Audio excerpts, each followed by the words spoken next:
নমস্কাৰ বন্ধু বান্ধৱীসকল, এই মুহূৰ্তত আপোনালোকলৈ লৈ আহিছোঁ এটি গুৰুত্বপূৰ্ণ ভিডিঅ'। অংগনবাড়ী কৰ্মী সহায়িকাৰ বাবে গুৰুত্বপূৰ্ণ এটি খবৰ লৈ আহিছোঁ। অংগনবাড়ীৰ বাবে এটা ডাঙৰ খবৰ। বন্ধুসকল, চলিত মাহতে লাভ কৰিব নেকি নতুন দৰমহা? কিমান হাজাৰলৈ বাঢ়িব পাৰে অংগনবাড়ী কৰ্মী সহায়িকা আৰু মিনি কৰ্মীৰ দৰমহা? কেন্দ্ৰীয় পৰ্যায়তো বাঢ়িব নেকি অংগনবাড়ী কৰ্মী সহায়িকা আৰু মিনি কৰ্মীৰ দৰমহা? এই সংক্ৰান্তত গুৰুত্বপূৰ্ণ কিছু তথ্য আপোনালোকৰ সৈতে শ্বেয়াৰ কৰিব যত্ন কৰিম। মূল ভিডিঅ'টোলৈ যোৱাৰ আগতে আপোনালোকলৈ সৰু এটা ৰিকুৱেষ্ট, এনেধৰণৰ ভিডিঅ'বোৰ নিতৌ পাবলৈ চেনেলটোলৈ নতুন আহিলে চেনেলটো ছাবস্ক্ৰাইব কৰি ল'ব। আহক বন্ধুসকল, আমি মূল ভিডিঅ'টোলৈ আগবাঢ়িছোঁ। বন্ধুসকল, অসম চৰকাৰে ইতিমধ্যে অসমৰ অংগনবাড়ী কৰ্মী সহায়িকা আৰু মিনি কৰ্মীৰ দৰমহা বৃদ্ধি সংক্ৰান্তত গুৰুত্বপূৰ্ণ সিদ্ধান্ত গ্ৰহণ কৰিছে। আৰু এই সিদ্ধান্তখিনিৰ কথা আপোনালোকে ইতিমধ্যে গম পাইছে। অসমৰ শীতকালীন অধিৱেশনতে এই সংক্ৰান্তত আলোচনা হ'ব বা এই সংক্ৰান্তত সিদ্ধান্ত গ্ৰহণ কৰা হ'ব বুলি পূৰ্বে ঘোষণা কৰা হৈছে। এই তথ্যখিনি আপোনালোকে গম পায়।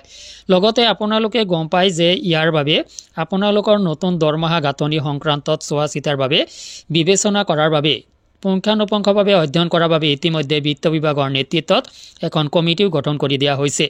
আৰু এই কমিটিয়ে যি প্ৰতিবেদন, সেই প্ৰতিবেদন অচিৰেই চৰকাৰৰ হাতত প্ৰেৰণ কৰিব আৰু চৰকাৰে আপোনালোকৰ দৰমহা সংক্ৰান্তত গুৰুত্বপূৰ্ণ সিদ্ধান্ত গ্ৰহণ কৰিব। ইয়াৰ অৰ্থ হ'ল যে আপোনালোকৰ দৰমহা অচিৰেই বৃদ্ধি পাব। কিন্তু কিমান হাজাৰলৈ বৃদ্ধি পাব আপোনালোকৰ দৰমহা? পূৰ্বতে যি প্ৰস্তাৱ প্ৰেৰণ কৰা হৈছিল সেই প্ৰস্তাৱ চৰকাৰে বাহাল নাৰাখিব পাৰে।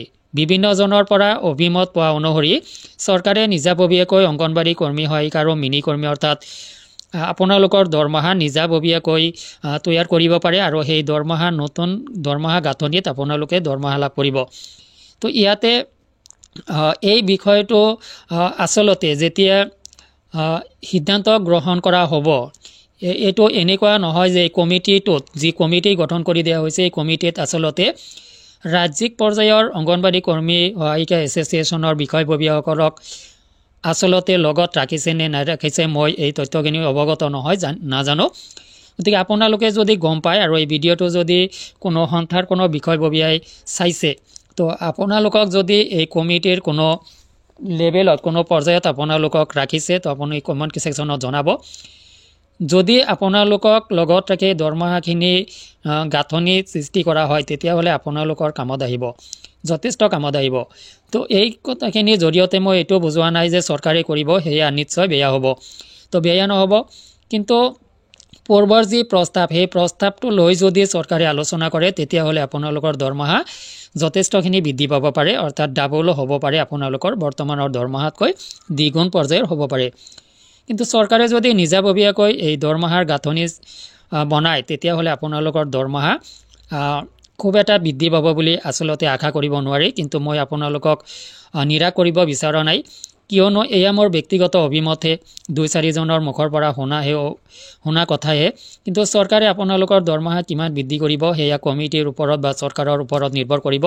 সেইখিনি সময়লৈ আমি ৱেইট কৰিব লাগিব আৰু সেইখিনি চৰকাৰে যি কৰিব সেয়া আমি মানি ল'ব লাগিব, বা এয়া আপোনালোকৰ ব্যক্তিগত কথা হ'ব যে যিখিনি দৰমহা চৰকাৰে প্ৰদান কৰিব সেইখিনি আপোনালোকে কেনেকুৱাভাৱে গ্ৰহণ কৰিব। তো ইয়াৰ পিছতে আহক বন্ধুসকল, এইখিনি ৰাজ্যিক পৰ্যায়ৰ পিছতো অতি শীঘ্ৰেই কেন্দ্ৰীয় পৰ্যায়তো বাঢ়িব নেকি অংগনবাড়ী কৰ্মী সহায়িকা আৰু মিনি কৰ্মীৰ দৰমহা?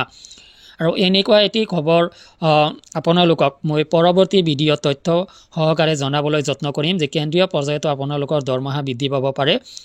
এই সংক্ৰান্ততো আপোনালোকক পৰৱৰ্তী ভিডিঅ'ত জনাবলৈ যত্ন কৰিম। আশা কৰিছোঁ আপুনি পৰৱৰ্তী ভিডিঅ'টো চাব।